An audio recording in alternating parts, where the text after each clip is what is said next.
No, indudable que es una situación de incertidumbre, porque estos aranceles no son definitivos. Van a ser definitivos en la medida en que se negocie por parte de cada uno de los países. Entonces, la aspiración nuestra es poder llevar ese arancel a cero. Y si no, un second best sería lograr que la buena parte de nuestros productos de exportación a los Estados Unidos, incluso aquellos que no se producen en los Estados Unidos, vayan a cero. Ellos no producen café, ¿por qué nos van a castigar con un arancel para café? Si nosotros no tenemos un superávit comercial con Estados Unidos, el superávit lo tienen ellos. Y todo este tema de los aranceles lo lanzó Trump diciendo, vamos a castigar a aquellos países con los cuales tenemos déficit comercial, porque les compramos mucho y no nos compran nada. Ese no es el caso de Colombia. Entonces, tenemos unos aranceles definidos, pero la negociación de cada uno de los países va a definir dónde queda cada uno, en qué nivel arancelario. Claro. Por ahora se presentarán negocios de oportunidad, indudable. Siempre en estas crisis hay oportunidades. Doctor Díaz, mientras eso ocurre, mientras negociamos e intentamos llegar a arancel cero, pues ya están estas nuevas reglas de juego. Ya hablábamos del café. Yo quiero preguntarle a usted por otro gran producto de exportación desde Colombia hacia Estados Unidos, flores. ¿Ahí cómo quedamos? ¿Con algún tipo de ventaja o desventaja frente a nuestros países competidores? No, indudable que quedamos con ventaja, porque mire que Ecuador, que es el competidor aquí en la región, queda con 15%. Y nosotros con 10. Entonces, indudable que ahí tenemos esa ventaja. Son las 7:02 a.m.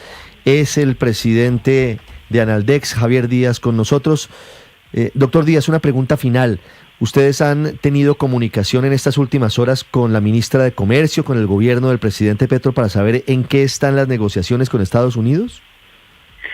Sí, hemos estado conversando con la ministra e incluso ayer tuvimos una reunión con nuestro embajador en los Estados Unidos, Daniel García Peña, y él nos decía, mire, no se espera nada por ahora extraordinario para Colombia. Creo que no estamos como en el radar para ser objeto de aranceles adicionales, o no, esperamos que no cambien las condiciones. Y se radicó la comunicación solicitando la negociación, pero es indudable que el presidente Trump de los Estados Unidos definió una lista prioritaria de países con los cuales negociar, unos 10 países, ahí no estamos nosotros, entonces vamos a ver cuándo nos corresponde, pero ya se hizo la solicitud y se ha estado hablando con el gobierno sobre cuál debería ser la estrategia. Se ha avanzado en la resolución, en la definición de los irritantes comerciales que Estados Unidos había puesto sobre la mesa. Entonces creo que las cosas van avanzando y estamos a la espera de que Estados Unidos defina cuándo puede ser esa negociación. Desde el próximo 7 de agosto entran a operar los nuevos aranceles en Estados Unidos. Colombia mantiene el arancel del 10% a sus productos, que está vigente desde el pasado 2 de abril. Doctor Javier Díaz, muchas gracias.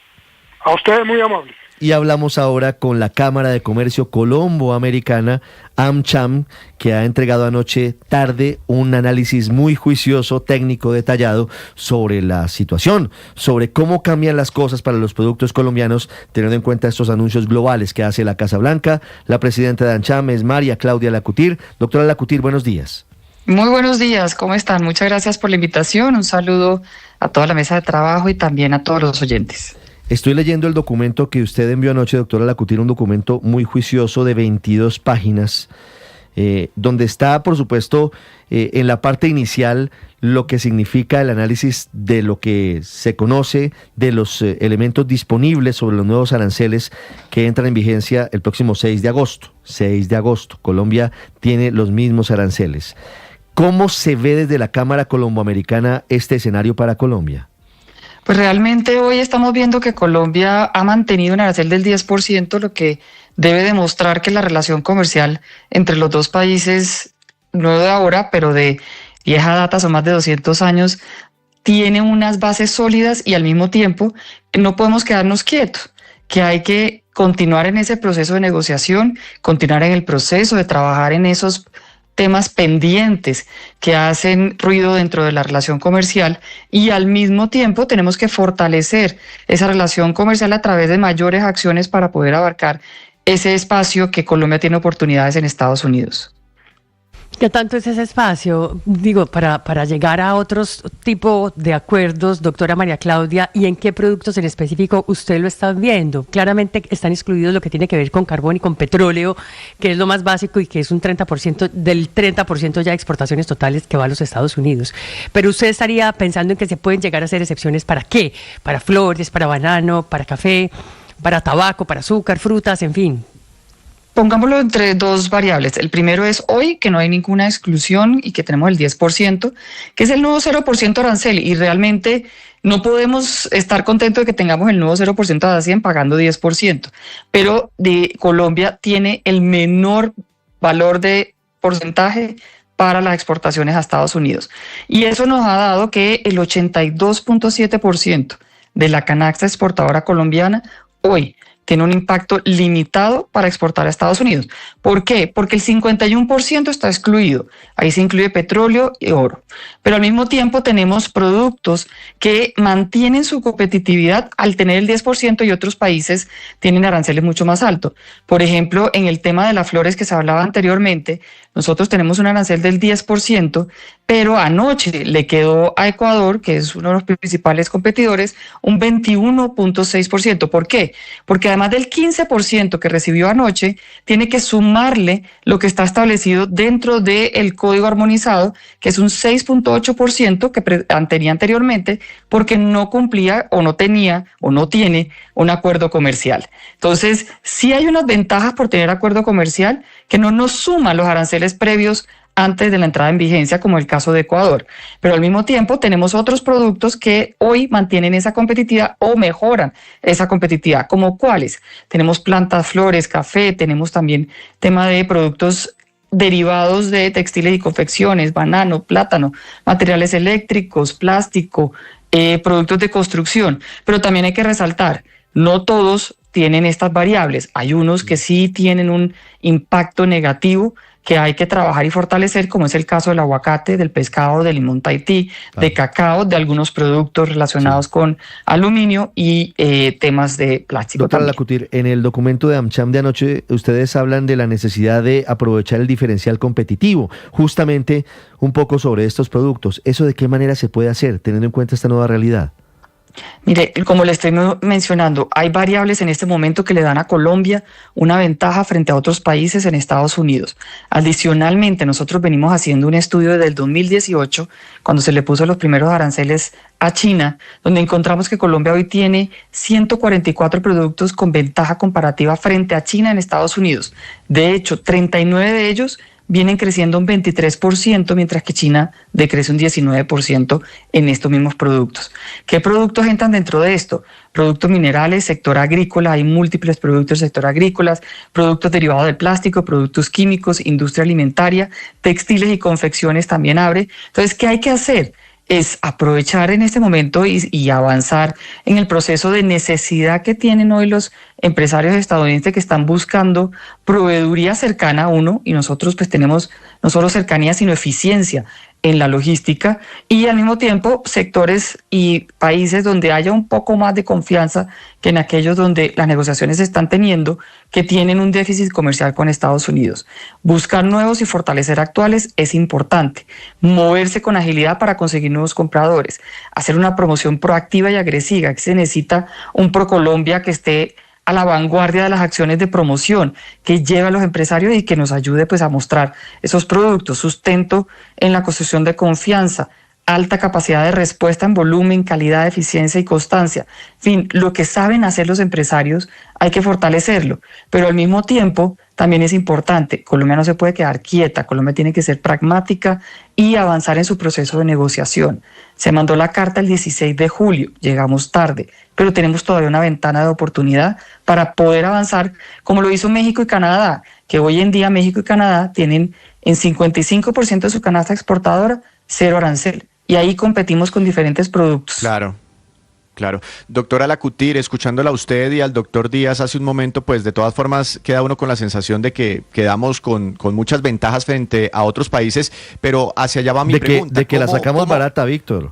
Sí, ese es como el resumen. En muchos casos la sacamos barata y podemos aprovechar muchas oportunidades, pero en ese mismo, teniendo esto en cuenta, mi pregunta es, ¿cómo podemos evitar que Colombia se convierta, por esta ventaja competitiva, en un destino para hacer triangulación o transbordo? Le voy a poner un ejemplo. El café de Brasil está mucho más caro ahora para entrar a Estados Unidos. ¿Cómo evitar que el café brasilero venga primero a Colombia, ¿sí? Hagan un transbordo y se vaya desde aquí a Estados Unidos como si fuera café colombiano para entrar con un arancel más barato? Esa es una muy buena pregunta porque efectivamente eso es un tema que definitivamente va a terminar pasando, no solamente a Colombia, sino a nivel internacional. Tenemos no solamente a Brasil, tenemos a China que está con la necesidad de poder llevar sus productos desde el 30% de la producción manufacturas a nivel mundial lo hace China. ¿Y a dónde va a mandar los productos que mandaba a Estados Unidos para que sean competitivos? Pues a donde encuentre el espacio. Y en ese sentido, pues el gobierno tiene la potestad y herramientas para poder establecer medidas de defensa comercial que sean justas. No es poner medidas por poner, es poner medidas de acuerdo a la posibilidad o la necesidad, de acuerdo a la injerencia que tenga dentro del mercado nacional, un producto que esté entrando al país con menores precios, con una competencia desleal y diferentes variables que están establecidas en las normas de la política comercial colombiana. Son las 7 de la mañana y 12 minutos.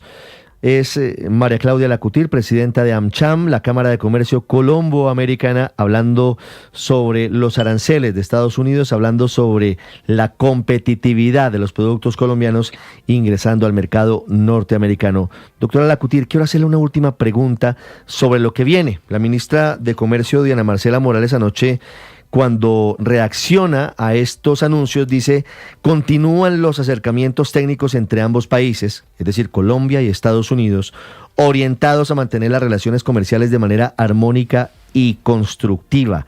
Según lo que usted ha podido conocer, ¿hay posibilidades de ser optimistas de que eventualmente lleguemos a un escenario de cero aranceles para los productos colombianos?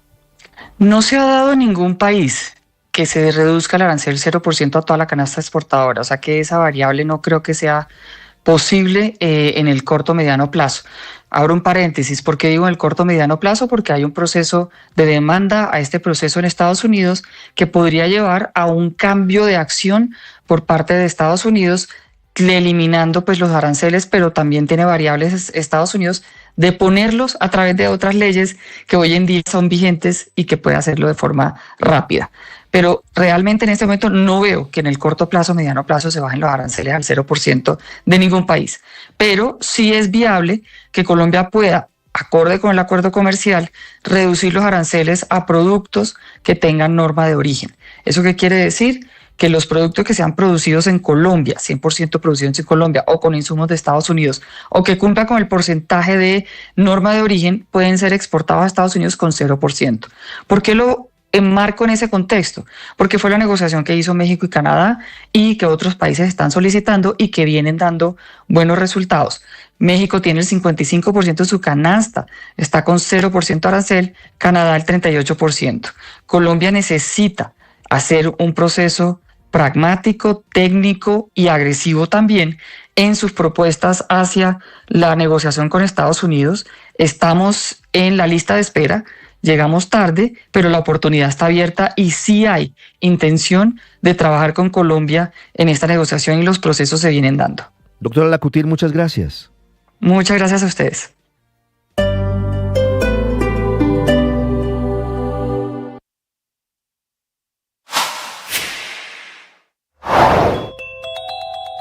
En el caso de Colombia, el gobierno del presidente Gustavo Petro confirma que siguen negociaciones con Estados Unidos para evitar nuevos aranceles, negociaciones que tienen un fuerte acuerdo de confidencialidad. En medio de lo que significa pagar más por vender los productos en Estados Unidos, los empresarios hacen cuentas y se comparan con los competidores. Por ejemplo, el café colombiano tiene ya un arancel de 10%, pero el de Brasil será a partir del 7 de agosto del 50% y el de Vietnam del 20%, es decir, que sería más competitivo en el papel la compra en Estados Unidos del café colombiano. Las flores colombianas tendrán y tienen arancel de 10%, pero su competencia, por ejemplo, las flores ecuatorianas tendrán un arancel del 15%. Esta es la forma de ver el vaso medio lleno, pero todo depende de las decisiones del presidente Donald Trump. Este anuncio coincidió con la reunión de este jueves en la Casa de Nariño del presidente Gustavo Petro, su ministro del Interior Armando Benedetti y la directora del DAPRE Angie Rodríguez, con el encargado de negocios de la Embajada de Estados Unidos en Colombia, John McNamara, reunión de la cual no se conocen muchos detalles.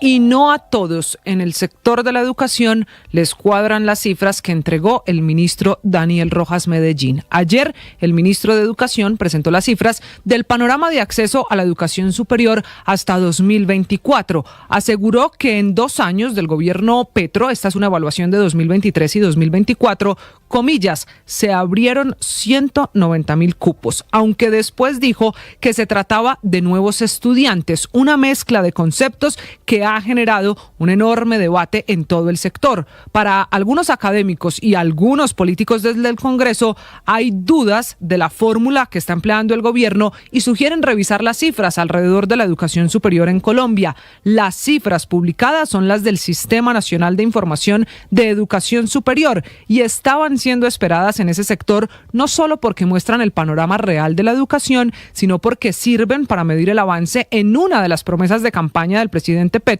crear 500.000 nuevos cupos. Pues bien, la advertencia de que una cosa son nuevos cupos y otra nuevos estudiantes es la que hizo la representante a la Cámara, Katy Jubinao, advirtiendo que para el tema de educación el gobierno estaría utilizando mal la fórmula, la metodología para evaluar los cupos creados para estudiantes que quieren llegar a las universidades en todo el país.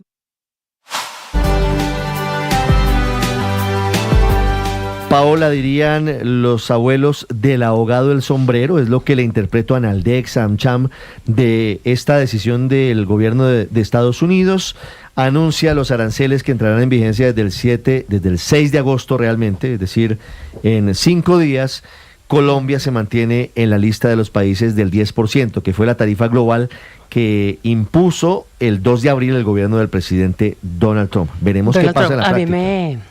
Sí, pues a mí me gusta más otro refrán y es: en tierra de ciegos el tuerto es rey. Y nosotros efectivamente quedamos como tuertos aquí, en medio de un mar y de un mundo de ciegos, con vecinos muy importantes, las mejores y mayores economías de América Latina pagando aranceles del 25 y del 50%, como es en el caso de los Estados Unidos, de México y de Brasil. Pero además de todo, la sacamos todavía doblemente barata porque, como nos acaba de decir la doctora María Claudia Lacutir, casi el 60% de las exportaciones a los Estados Unidos son mineroenergéticas, es decir, incluye petróleo, incluye carbón, y también ella ahí nos sumó oro, nos hablaba de 53% que quedan excluidas. Luego, de todo lo que le vendemos a los Estados Unidos, realmente únicamente va a tener ese arancel básico y mínimo del 10%, la mitad de nuestras exportaciones. Eso es una buena noticia para nosotros, que finalmente, pues sí, efectivamente la sacamos muy barata, dado lo que podría haber pasado, porque como también hablamos en días pasados, había un tema político. No, pero es que tampoco celebrar, porque es que me parece el colmo que nosotros,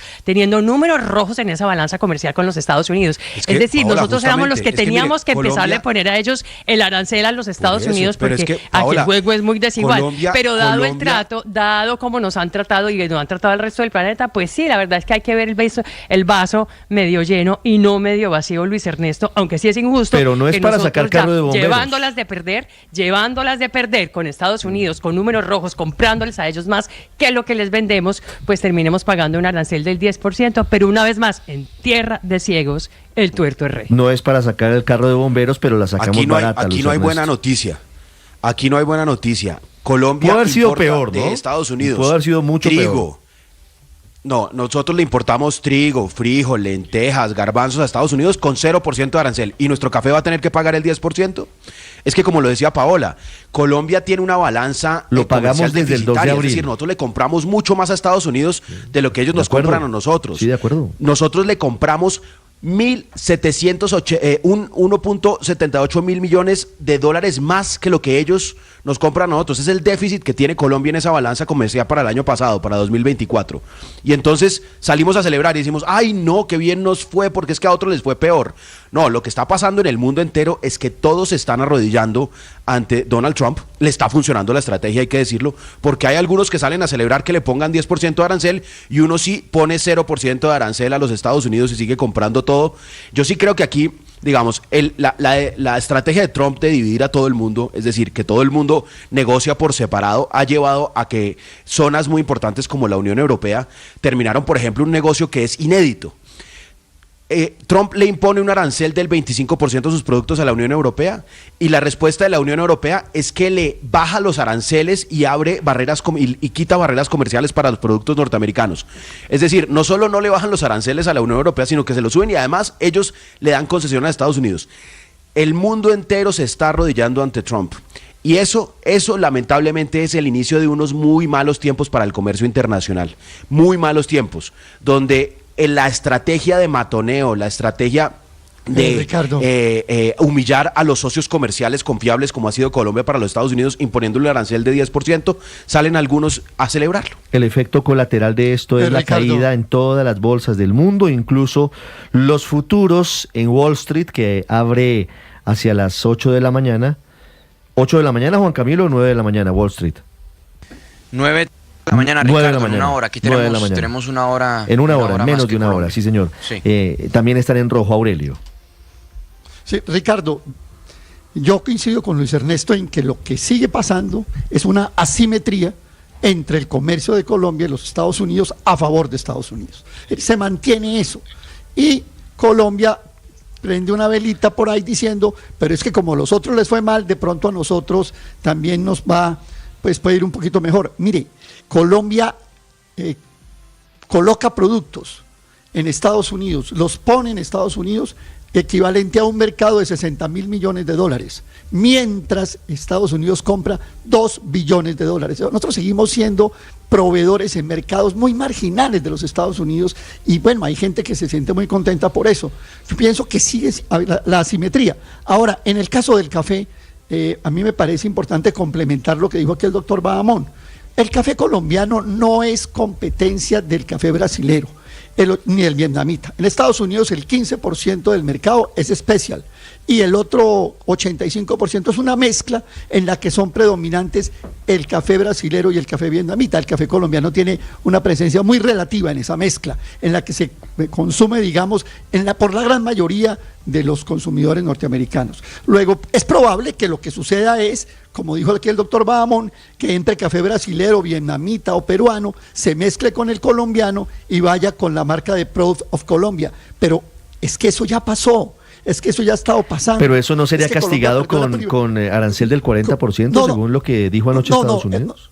No, el castigo es por otro lado. El castigo es por la prima del café colombiano, que estuvo en niveles del 50 centavos y hoy está por ahí en valor de 14 centavos. El mercado ya castigó, y eso se descuento, el mercado ya castigó al café colombiano, que ya no es café excelso, porque Colombia exporta una cosa que se llama Proud of Colombia, y entonces ahí mezclan de todo. Eso ya ha venido pasando. 724. Eso nos dañó la prima de calidad. Mire, y una pequeña cosa, Ricardo. Sí, señor.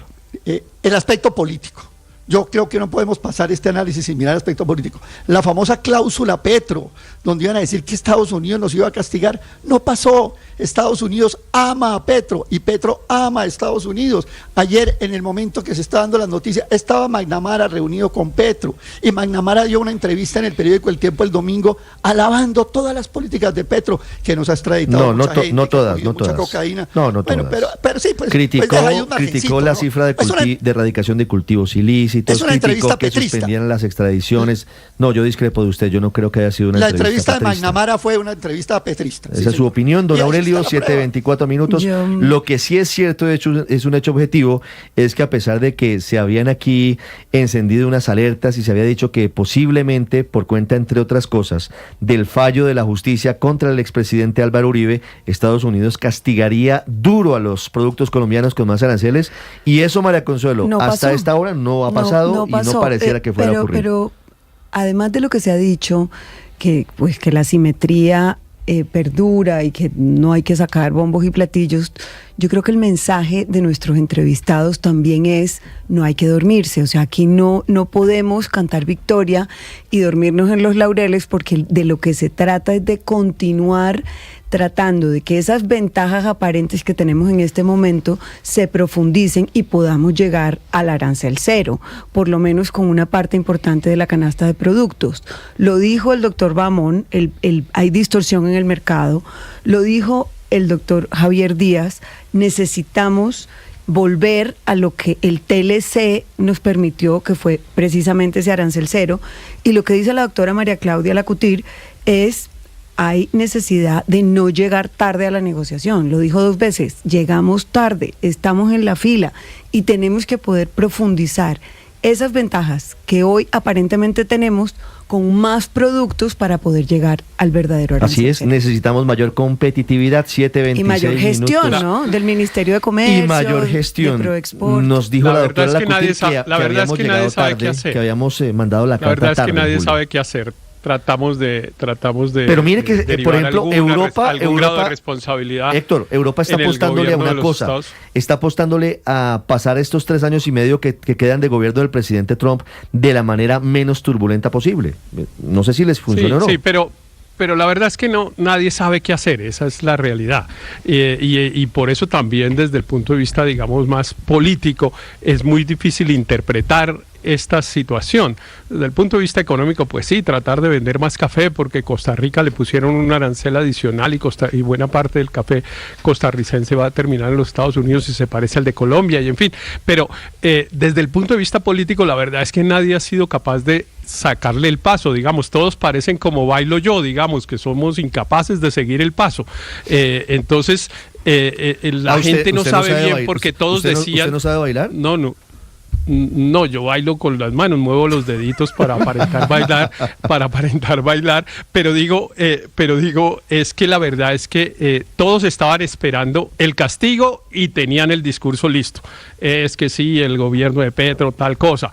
Tenían listo el discurso, sí, es que la persecución o la venganza contra el presidente Uribe, etcétera, y todos esos discursos se quedaron ahí. Y además había otros para hacer comparaciones. Por ejemplo, el gobierno de Noboa en el Ecuador es un gobierno absolutamente entregado a los Estados Unidos. Entiendo que ayer, por ejemplo, la secretaria de Seguridad, creo, llegó a Quito a hacer acuerdos con el gobierno ecuatoriano y le pusieron 15% de arancel. Es decir, que esto no tiene motivaciones políticas en su mayoría, digamos. No, sí las tiene, pero nadie las entiende. Porque la verdad en el caso de Brasil, el gobierno... sí, pero en el resto no pareciera mucho. En Canadá, por ejemplo, un poco, pero en general... Sí, pero no debe ser que Ecuador tenga una balanza comercial favorable con Estados Unidos, no creo.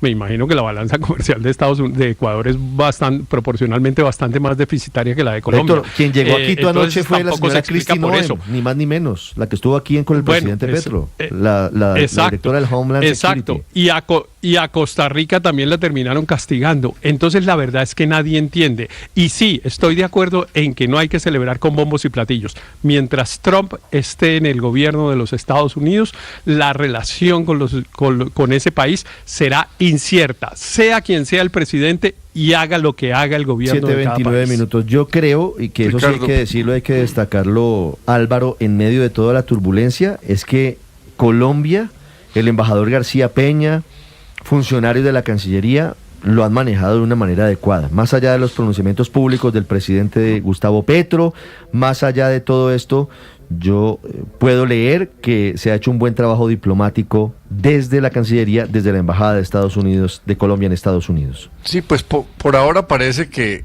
aunque se creía que Trump iba a romper alianzas. Al final, los países aliados importantes han tenido un tratamiento distinto. En Europa, por ejemplo, Reino Unido. Pero, pues hay que ver. Hay que aceptar que los Estados Unidos han manejado al gobierno Petro con serenidad e inteligencia. Un poco la que ha faltado internamente, la ha tenido internacional, porque no quieren graduar de enemigo a Petro. Quieren que una izquierda como la colombiana no gire hacia las izquierdas radicales, sino hacia las moderadas, porque saben que Colombia es un país muy delicado por todos sus factores de violencia. Entonces, aún Trump está manejando bien y con serenidad al gobierno Petro, a pesar de que el secretario Rubio tiene una animadversión tan grande con las izquierdas latinoamericanas. Aún así hay moderación, pero hay que esperar a la certificación, porque ahí las cosas es cuando se va a ver realmente cómo le van a medir el aceite a Colombia los norteamericanos. Eso viene en septiembre, Álvaro. Esa es la prueba, sí, tiene razón. Y acuérdese que el tema de drogas ha sido usado por el gobierno Trump para justificar aranceles. Entonces esperemos qué pasa ahí. Sí, pero quieren subir el tema. Mira una cosa que está pasando curiosa. México, México es un país que está en la mira de Estados Unidos por los carteles.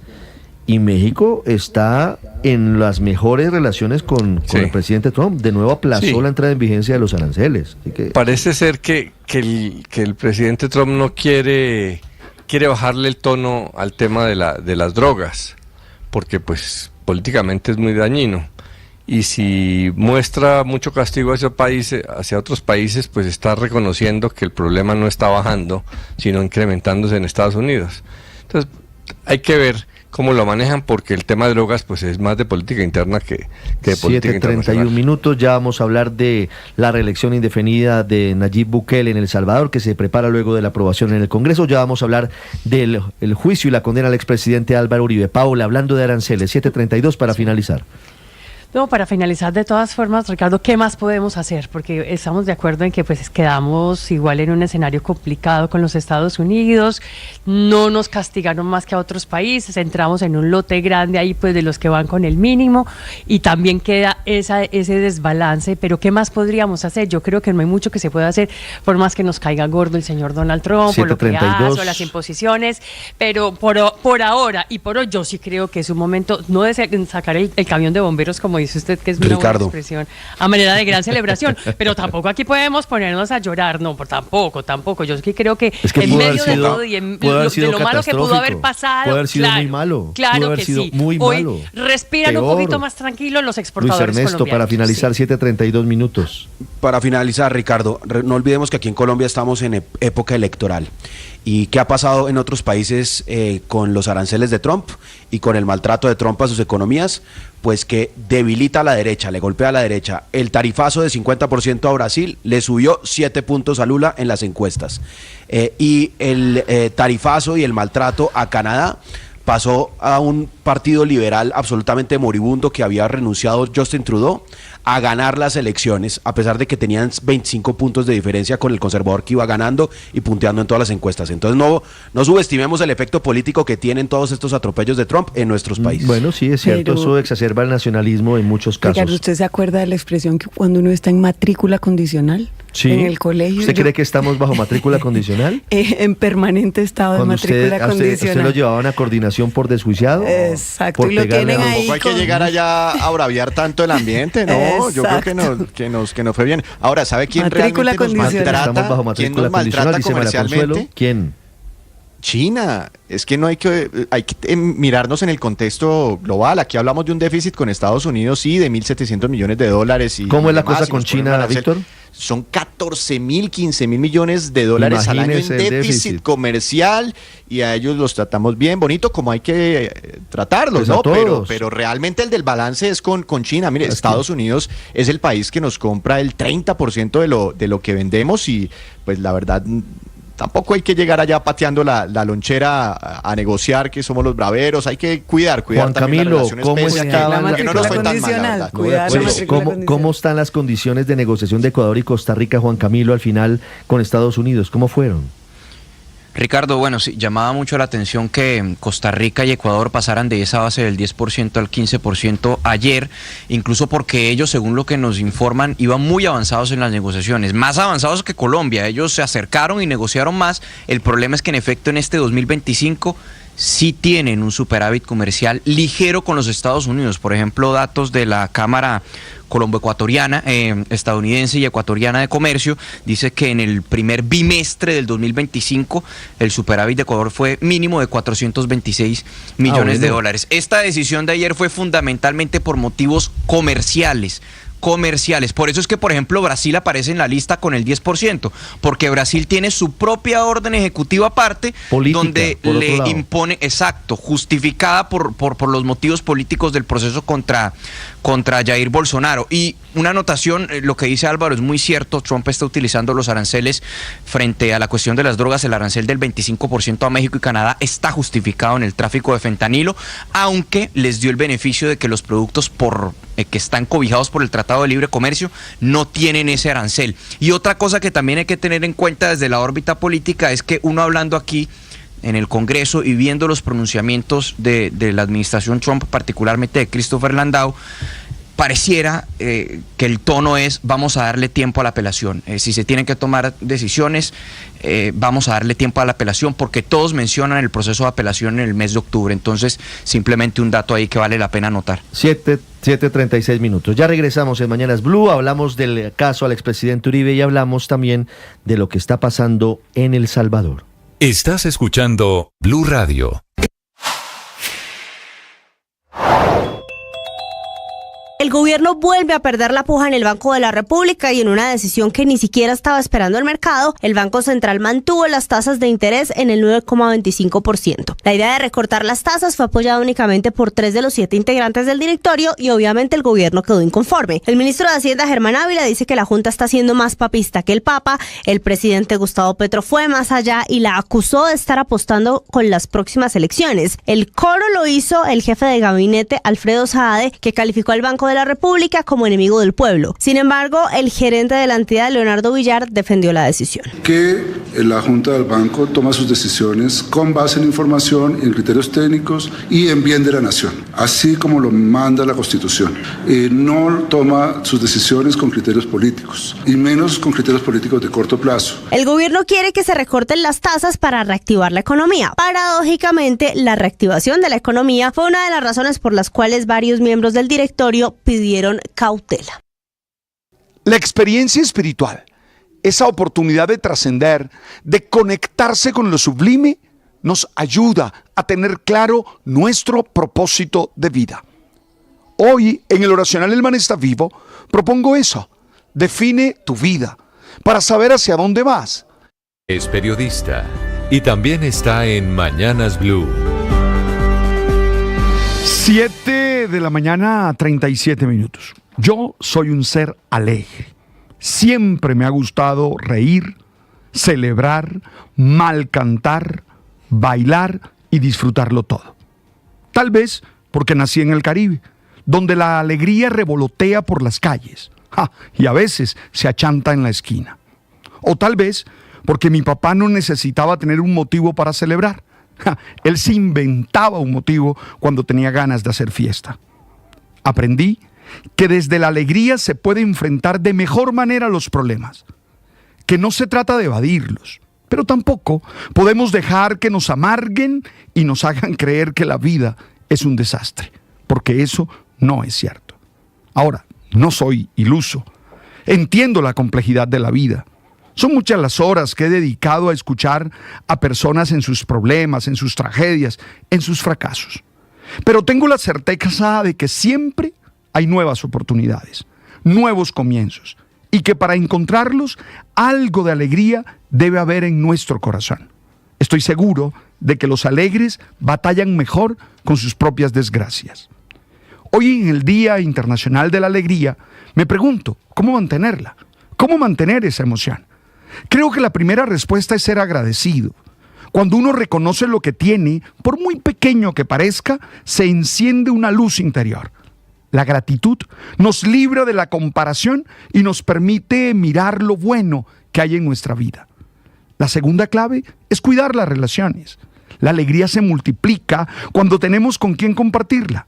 Rodearse de gente que sume, que construya, que impulse a ser mejor es fundamental para no dejar que la tristeza, que la amargura se apodere de nuestro corazón. Y la tercera, pienso que mantener la alegría es una decisión diaria. No depende solo de lo que pasa afuera, sino de lo que sucede dentro de nosotros. Hay que elegir no dejarse atrapar por la queja y cultivar hábitos que nos llenen de energía. Orar, caminar, reírnos de nosotros mismos, ayudar a otros, bailar, cantar. La alegría no elimina los problemas, pero sí nos da fuerza para enfrentarlos con esperanza. Y yo creo que esa es la mejor manera de vivir. Tener un corazón ligero, una sonrisa genuina y una certeza de que la vida, a pesar de todos, merece la pena ser celebrada. Las victorias y derrotas, la pasión y la afición en juego y los datos de lo último en deportes se lo presenta Mañanas Blue. A esta hora, momento para hablar de los colombianos en el mundo. Lucho Díaz, sí, muchos detalles de su aterrizaje en positivo en Múnich. El primero, el cartel de promoción para el partido de mañana frente al Olympique de Lyon lo encabeza justamente una imagen del Guajiro. Es la gran carta, el nuevo símbolo, la joya que pretenden presentar mañana desde las 8:30 de la mañana en el estadio Allianz Arena.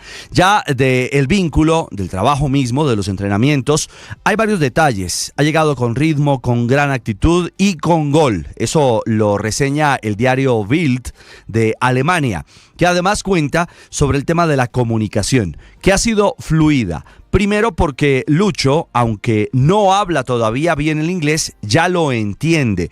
E indica el periódico alemán que la mayoría de indicaciones del técnico Vincent Kompany las comprende el jugador colombiano. Y lo que no, pues tiene un traductor, un guía al interior del mundo Bayern Múnich. Se llama Paliña, es portugués. Ya había tenido una primera experiencia con el Bayern, fue cedido al Fulham de Inglaterra y ahora regresa al conjunto bávaro. La ventaja es que Paliña no solo habla portugués, también habla español y entonces se convierte en ese camino, en esa guía, en esa luz que encuentra a Lucho Díaz para ir integrándose al mundo Bayern Múnich. Así que todo en positivo para el Guajiro, para Luchito, que mañana, insistimos, tendrá su primera salida vestido con los colores del Bayern Múnich. Un detalle importante que está impactando las redes sociales y que se hace viral, el emotivo adiós, el bellísimo mensaje de Mohamed Salah, el egipcio, figura de Liverpool, para despedir a Lucho Díaz. Vale la pena leerlo en su totalidad. Escuchen, tu energía, impulso y pasión en el campo han dejado una marca que no será olvidada. Fuimos verdaderamente afortunados de tenerte en Liverpool y ha sido un honor compartir parte de tu viaje e historia de éxito. Como compañero de equipo eras más que confiable, fuiste inspirador. Como amigo, aún más. Todos vimos la fuerza que se necesitó para seguir pasando por los tiempos difíciles fuera del campo. Lo que pasaste se habría roto más, pero volviste fuerte y diste todo por el club. Ese tipo de resistencia da ejemplo a los demás y no gana nada más que respeto. Te deseo todo lo mejor para lo que viene, Lucho. Sigue haciendo orgullosa a tu gente. Un bellísimo mensaje, claro, haciendo alusión al episodio del secuestro de su padre, en fin, y de lo que futbolísticamente ha marcado en la historia del Liverpool. Pasamos la página de Lucho. Richard Ríos, gafas oscuras, baile en el camerino. Del amor al odio hay un solo paso, les decíamos temprano. Abrazos, fotos, risas con Nicolás Otamendi, el argentino, con el que se encaró y se enfrentó en las eliminatorias. Bien, primera corona, Supercopa de Portugal. El gol fue de Vangelis Pavlidis, el griego, para el 1-0 frente al Sporting de Lisboa. Richard Ríos participó en la jugada. Trofeo en alto, celebración y primer golpe para Luis Javier Suárez, la otra carta colombiana que llega al fútbol luso, ahora vistiendo los colores del Sporting de Lisboa. Copa América Femenina, detalles, hoy práctica final para el duelo por el título entre Colombia y Brasil en Quito. Será la primera corona para nuestro país, esperamos que así sea. Mañana 3 de la tarde, confirmada Kate Tapia, está en condición Yorelín Carabalí, bueno, toda la estructura de Colombia con Lacey, Linda, Valerín Loboa y Mayra Ramírez, que pintan para comandar el ataque del equipo colombiano. Desde las 3 de la tarde la señal será del Gol Caracol. Mañana sábado a las 3:30 el servicio del equipo deportivo de Blue. Y en la Copa Colombia se da alegría para Millonarios. La primera del semestre ganó 3-1 al Real Cartagena. Marimón y Becán David Castro con doblete fueron los autores de los goles para el equipo embajador. Respira el técnico David González, mientras que el Medellín igualó 1-1 con Jaguares de Córdoba. A propósito, Millos y Medellín se verán este domingo por liga en el Atanasio Girardot. Los deportes a esta hora en Mañanas Blue. Estás escuchando Blue Radio.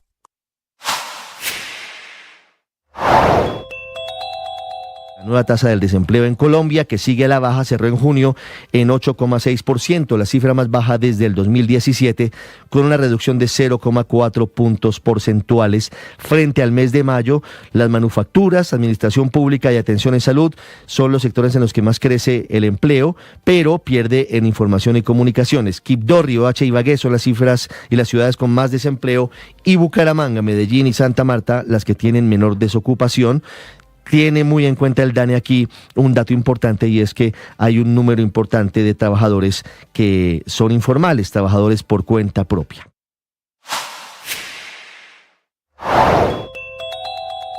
Un sorpresivo fenómeno alertó a los peruanos, principalmente a los de la zona costera del sur, pues de pronto se produjeron fuertes ráfagas de aire y arena que alcanzaron los 40 a 45 kilómetros por hora. Los vientos generaron una enorme capa de arena y también originó el levantamiento de polvo, sobre todo en las regiones sur de Ica, Arequipa, Moquegua y Tacna. Los vientos levantaron varios metros de alto el polvo y la arena, y muchos conductores tenían que protegerse y tuvieron que detener sus autos. También los transeúntes. Radio.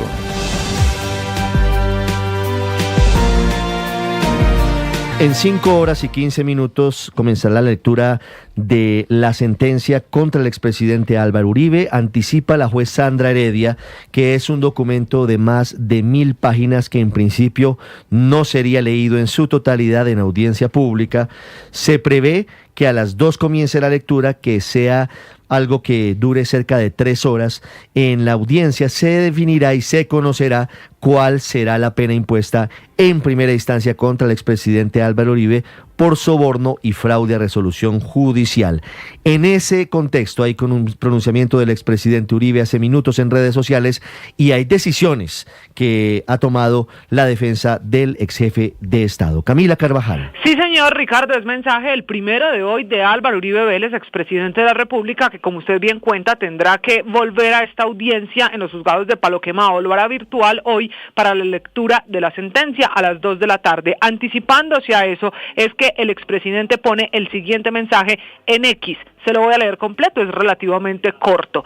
Suelo decir en mis exposiciones sobre liderazgo y manejo de crisis que las crisis más difíciles son las de afectación personal. Estas crisis personales necesitan la familia, los seres queridos, los amigos, los compatriotas convencidos que han apoyado, los lejanos pero con curiosidad objetiva. Y hay que pensar mucho más en la solución que en el problema. Por eso, y aquí me parece está la noticia, estoy en la preparación de la argumentación para sustentar la apelación de mi defensa material y fundamentalmente la oración. Así termina el mensaje de Álvaro Uribe Vélez, expresidente de la República, pidiendo oración, pero al mismo tiempo confirmando que ya él mismo está al frente de la apelación, esa en segunda instancia de la condena en su contra, Ricardo. Muy bien, Camila, 7:48 minutos, hablando sobre Nayib Bukele, hablando sobre la turbulencia política que hay en El Salvador. Anoche el parlamento de ese país, de inmensa mayoría bukelista, aprobó la reelección indefinida, y se encienden las alertas sobre lo que pareciera ser el avance de Nayib Bukele hacia un régimen autoritario. Andrea Reynosa. Hola Ricardo, buenos días. El Congreso de El Salvador dio luz verde a la reelección presidencial indefinida tras aprobar 5 reformas de la Carta Magna salvadoreña. Con 57 votos a favor y 3 en contra, los diputados de partidos oficialistas aprobaron la reelección sin ninguna restricción para que un presidente pueda competir como candidato a todos los periodos que quiera. Así se pronunció la diputada oficialista que presentó la propuesta. Históricamente, la reelección siempre ha existido en El Salvador para casi todos los cargos de elección popular. sin prohibiciones, sin condiciones particulares. Además, los diputados extendieron de 5 a 6 años el periodo presidencial con posibilidad de que el pueblo sea quien decida el mandato. Esto es bastante simple, pueblo salvadoreño. Solamente ustedes van a tener el poder de decidir hasta cuándo desean apoyar el trabajo de cualquier funcionario público, e incluyendo su presidente. Y es que esto fue más allá. Se anuló la segunda vuelta, que hasta ahora la Constitución establecía que para ganar en primera vuelta, una fórmula presidencial debía ganar con el 50% más uno de los votos válidos. Así reaccionó la oposición. Porque ya se quitaron las máscaras. Son unos cínicos. Han hecho una confesión pública de matar la democracia disfrazada de legalidad. Debemos recordar que el presidente Nayib Bukele inició el pasado 1 de junio su segundo mandato consecutivo de 5 años, a pesar de que varios artículos de la Constitución lo prohibían. Andrea Reynosa, Blue Radio. Andrea, gracias. 7:50 minutos. El fenómeno Bukele, que nos recuerda que los autoritarismos nunca son buenos, ni de derecha ni de izquierda, Luis Ernesto. Es que esto es idéntico a lo que pasó en Venezuela cuando cambiaron la constitución, habilitaron la reelección. Esto es idéntico a lo que pasó en Nicaragua con Ortega. Y también muchos salieron a aplaudir, qué maravilla, esto es un acto democrático porque se aprobó en el Congreso. Y miren cómo van esos países. Entonces aquí el enemigo no es la derecha o la izquierda, aquí el enemigo es el populismo autoritario. El populismo autoritario representado en Chávez, representado en Bukele, y hay que decirlo, expresiones de populismo autoritario que lamentablemente hemos visto también en nuestro presidente Gustavo Petro y que vemos, por ejemplo, en el presidente de los Estados Unidos, Donald Trump. Ante eso es que tenemos que defendernos los demócratas. Lograr que la democracia se proteja es muy, muy difícil en esta época de populismos y lamentablemente en Latinoamérica tenemos una nueva dictadura desde ayer. 7:51 minutos. No sé si los controles judiciales en El Salvador llegaran eventualmente a detener esto que está ocurriendo. En Colombia pasó, Álvaro, lo recordábamos, sí, y el sistema de pesos y contrapesos funcionó en el año 2009. La Corte Constitucional le dijo no a la reelección indefinida que en ese momento tendría, 2009, como beneficiario al entonces presidente de la República, que era Álvaro Uribe Vélez. Pero no todos los países latinoamericanos tienen las instituciones que tiene Colombia, porque por más problemas que tengamos, tenemos una democracia más sólida, porque ha durado mucho más tiempo. Y que ha tenido unas élites muy pendientes de cuidarla, a diferencia de otros países. Pero es que el populismo no siempre se vuelve autoritario, pero casi siempre. Esta ola de reelecciones empezó hace como 40 años, casi 50 años en América Latina. Fíjese que el que empezó fue Menem, que por su popularidad de un populismo de derecha logró cambiar la Constitución. Pero el que de verdad empezó todo esto fue Fujimori. Luego le siguió Chávez. Y en América Latina después siguió Uribe, después siguió Correa, después siguió Evo. Y eso ha seguido ampliándose a todas partes. Entonces lo increíble es que, a pesar de que América Latina ha sufrido los populismos de izquierda, y empezó pues ese populismo peronista, los populismos de derecha han sido igualmente difíciles y autoritarios. Lo de Bukele, pues va a durar un tiempo hasta que se agote. Pinochet fue muy popular, Fujimori fue muy popular, Uribe fue muy popular, y los países saben que en esos periodos se violan los derechos humanos de una manera tremenda. En Colombia, pues, tuvimos el peor de los traumatismos de esos 6.400 muchachos asesinados. Pero las sociedades despiertan muy despacio a eso, porque la derecha autoritaria tiende a ser popular. Hay mucha gente que lo que quiere es bala y solucionar las cosas así. Y esos autoritarismos pues generan unas calmas chichas, pero Álvaro, que al final nunca duran, porque también el autoritarismo de izquierda cuenta con los adeptos que dicen o escuchan los cantos de sirena de quienes hablan de justicia social, de quienes hablan de equidad. Total. Y terminan, y los otros hablan de autoridad. Claro, es lo mismo. De unos y otros, por supuesto. Unos y otros. Y no hay que mirar solo hacia la derecha. Mire, por ejemplo, en el gobierno ya el pastor Sade, Alfredo Sade, trinó ante una noticia que dice los salvadoreños celebran esta noche la aprobación constitucional de la reelección presidencial y dice lo mismo pasará en Colombia. Qué bien. No, pues esa es la opinión del señor, pero el presidente de la República ha dicho, incluso lo dijo hace 2 días en Caloto, dijo el presidente de la República que él no está hablando de su reelección, sino de que se mantenga el proyecto político. Pero el jefe poder. de despacho insiste. Sí, ahí insiste. Pero ese discurso del jefe de despacho, yo no estoy seguro que sea compartido por el presidente de la República, porque lo dice en sentido contrario. Si se quedara callado, uno diría, bueno, eventualmente puede estar pensando en lo mismo. Pero el presidente ¿Y el es otro otra cosa. por qué sigue entonces con esa insistencia? 7:55 minutos. Tiene mucho poder hoy en el gobierno el doctor Alfredo Saade, no solo en la Casa de Nariño, sino también en la Cancillería. 7:55, Santiago, ¿cómo fue la historia del deterioro democrático en Venezuela?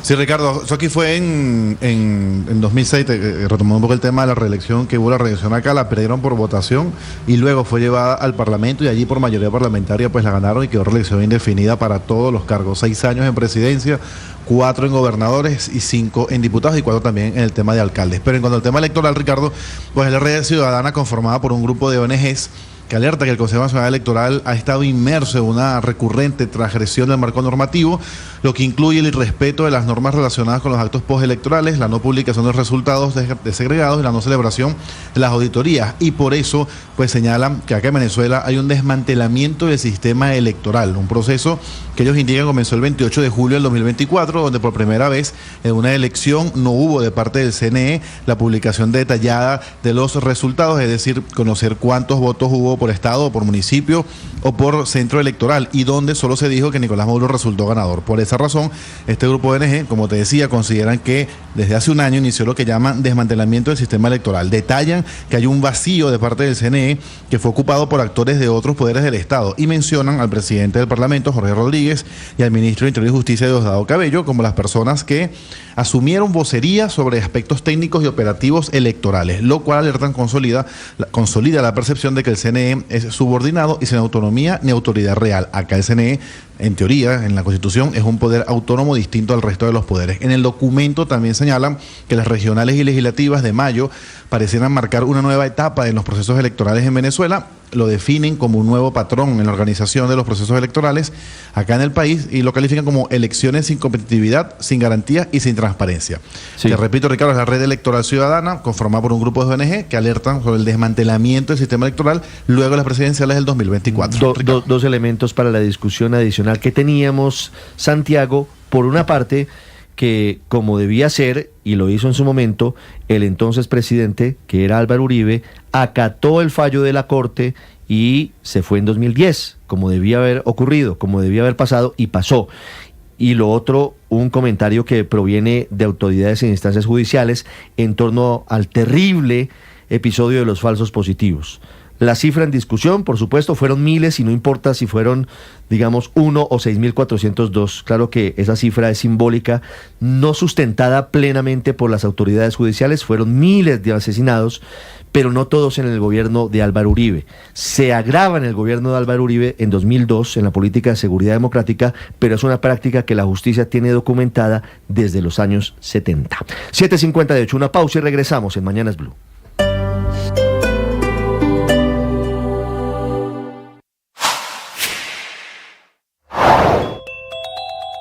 La JEP está a un paso de imponer la primera sentencia, la primera sanción en contra del exsecretariado de las FARC. Ya comenzó la audiencia de verificación, es el caso 01, que no es otra cosa que, como su nombre le indica, la corroboración de que están dadas las condiciones jurídicas y técnicas para imponer la primera sanción por crímenes de guerra y de lesa humanidad, como la toma de rehenes y otras privaciones graves a la libertad. Están documentados más de 21.000 casos, por ejemplo, de secuestro, y una de las verificaciones es si los 7 integrantes del último secretariado de las FARC han cumplido con todos los aportes a la verdad que prometieron. Una vez concluya este paso, el tribunal se tomará 20 días hábiles para emitir la sentencia, que en cualquier caso no será de cárcel física, sino proyectos tendientes a restaurar y reparar el daño que causaron y la firma de un compromiso para que el país no vuelva a ser testigo del dolor que provocó las FARC. No lo olvides, Tú eres una persona valiosa. Tú eres una persona con un objetivo, con un propósito de construir. Gracias por estar con nosotros aquí. Suscríbete a nuestro canal y comparte la mejor información y la mejor opinión. Tú sabes. Los aranceles de Estados Unidos, que se mantienen en el 10% para Colombia, se vienen cobrando desde el pasado 2 de abril. Ese 10% aplica para todas las exportaciones de Colombia hacia Estados Unidos, para el café, para las flores, los aguacates, entre otros. En medio de las tensiones con el gobierno del presidente Trump y de la arremetida de impuestos a todas las economías del mundo, la buena noticia para Colombia es que el arancel universal es el mínimo posible de los impuestos por Estados Unidos.